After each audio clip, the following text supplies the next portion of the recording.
ನಮಸ್ತೆ ಸ್ನೇಹಿತರೆ. ವೈಶಾಖ ಪುರಾಣದ 30ನೆಯ ಅಧ್ಯಾಯ. ಫಲಶ್ರುತಿ.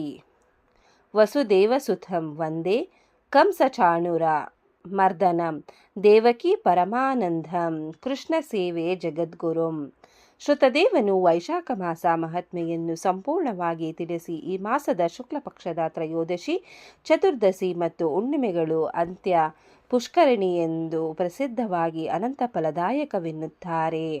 ವೈಶಾಖ ಮಾಸದ ಪ್ರತಿನಿತ್ಯವೂ ತೀರ್ಥಸ್ನಾನ ಯಾರಿಗೆ ಸಾಧ್ಯವಿಲ್ಲವೋ ಅವರು ಈ 3 ದಿನಗಳಲ್ಲಾದರೂ ಪುಣ್ಯ ನದಿ ಸ್ನಾನ ಮಾಡಿದರೆ ಪೂರ್ಣ ಫಲ ದೊರೆಯುತ್ತದೆ. ತ್ರಯೋದಶಿ ದಿನ ದೇವತೆಗಳು ಸಕಲ ಪ್ರಾಣಿಗಳನ್ನು ಆಶೀರ್ವದಿಸುತ್ತಾರೆ. ಚತುರ್ದಶಿ ದಿನ ಯಜ್ಞ ಫಲವನ್ನು ಅನುಭವಿಸುತ್ತಾರೆ. ಹುಣ್ಣಿಮೆ ದಿನ ವಿಷ್ಣು ಸಹಿತರಾದ ದೇವತೆಗಳು ಸಕಲ ಪ್ರಾಣಿಗಳನ್ನು ಉದ್ಧರಿಸುತ್ತಾರೆ. ವೈಶಾಖ ಶುದ್ಧ ಏಕಾದಶಿ ದಿನ ಸಮುದ್ರದಿಂದ ಅಮೃತವು ಹುಟ್ಟಿತ್ತು. ದ್ವಾದಶಿ ದಿನ ಪರಮಾತ್ಮನು ಇದನ್ನು ರಕ್ಷಿಸಿದನು. ತ್ರಯೋದಶಿ ದಿನ ದೇವತೆಗಳಿಗೆ ಅಮೃತಪಾನ ಮಾಡಿಸಿದನು. ಚತುರ್ದಶಿ ದಿನ ದೈತ್ಯ ಸಂಹಾರ ಮತ್ತು ಹುಣ್ಣಿಮೆಯ ದಿನ ದೇವತೆಗಳಿಗೆ ಸಾಮ್ರಾಜ್ಯ ಪ್ರಾಪ್ತಿಯಾಯಿತು. ಸಂತುಷ್ಟರಾದ ದೇವತೆಗಳು ವೈಶಾಖ ಮಾಸದ ಈ 3 ದಿನಗಳಿಗೆ ವರಗಳನ್ನು ಕೊಟ್ಟರು. ಕೊನೆಯ ದಿನವಾದ ಹುಣ್ಣಿಮೆಯು ಪಾತ್ರಪ್ರದವಾಗಿದೆ. ಆ ದಿನ ಮಾಡಿದ ಪಾಯಸ ದಾನ ಅಶ್ವಮೇಧ ಯಾಗದ ಫಲ ಕೊಡುತ್ತದೆ. ಈ 3 ದಿನಗಳಲ್ಲಿ ವಿಷ್ಣು ಸಹಸ್ರನಾಮವನ್ನು ಪಠಿಸಿದರೆ ಅಪಾರವಾದ ಸಂಪತ್ತು ಮತ್ತು ವಿಷ್ಣುಲೋಕ ಪ್ರಾಪ್ತಿಯಾಗುತ್ತದೆ. ವೈಶಾಖ ಮಾಸವನ್ನು ವ್ಯರ್ಥವಾಗಿ ಕಳೆದವರು ಪಾಪಿಜನ್ಮ ತಾಳುತ್ತಾರೆ. ತೀರ್ಥಾಭಿಮಾನಿ ದೇವತೆಗಳು ಅವರನ್ನು ಶಪಿಸುತ್ತಾರೆ. ಹೀಗೆ ವೈಶಾಖ ಮಾಸ ಮಹಾತ್ಮೆಯನ್ನು ಶ್ರುತದೇವರು ಶ್ರುತಕೀರ್ತಿ ಮಹಾರಾಜನಿಗೆ ಉಪದೇಶಿಸಿದರು.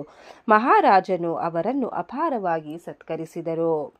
ನಾರದರು ಈ ಮಹಾತ್ಮೆಯನ್ನು ಅಂಬರೀಷ ಮಹಾರಾಜನಿಗೆ ತಿಳಿಸಿದರು. ಅಂಬರೀಷನು ಈ ಧರ್ಮಗಳನ್ನು ಆಚರಿಸಿ ವಿಷ್ಣು ಸಾಯುಜ್ಯವನ್ನು ಹೊಂದಿದನು. ವೈಶಾಖ ಮಹಾತ್ಮೆಯ ಈ ಪುಸ್ತಕವು ಯಾರ ಮನೆಯಲ್ಲಿರುವುದೋ, ಯಾರಿದ್ದನ್ನು ಶ್ರದ್ಧೆಯಿಂದ ಪಠಿಸುವರೋ ಅವರಿಗೆ ಸಕಲ ಸೌಭಾಗ್ಯಗಳು ದೊರೆತು ದೇಹಾಂತ್ಯದಲ್ಲಿ ಮೋಕ್ಷ ಪ್ರಾಪ್ತಿಯಾಗುತ್ತದೆ ಎಂಬಲ್ಲಿಗೆ ಸ್ಕಂದ ಪುರಾಣದ ನಾರದಾಂಬರೀಷ ಸಂವಾದ ವೈಶಾಖ ಮಾಸ ಮಹಾತ್ಮೆಯ 30ನೆಯ ಅಧ್ಯಾಯವು ಸಂಪೂರ್ಣವಾಯಿತು.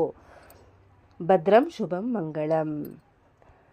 ಇಲ್ಲಿಗೆ ವೈಶಾಖ ಪುರಾಣದ 30 ಅಧ್ಯಾಯಗಳು ಮುಕ್ತಾಯಗೊಂಡಿತು. ಈ ಅಧ್ಯಾಯಗಳನ್ನು ಓದಿದವರಿಗೂ ಕೇಳಿದವರಿಗೂ ಶ್ರವಣ ಮಾಡಿದವರಿಗೂ ಆ ಭಗವಂತ ಒಳ್ಳೆಯದನ್ನು ಮಾಡಲಿ.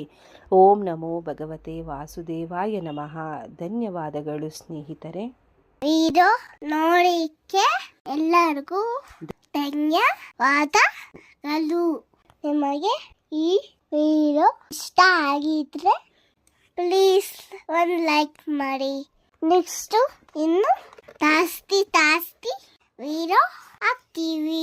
ಹಾಗೆ ನಿಮ್ಮ ಫ್ರೆಂಡ್ಸ್ಗೆ ಶೇರ್ ಮಾಡಿ ಮತ್ತೆ ಸಬ್ಸ್ಕ್ರೈಬ್ ಮಾಡಿ.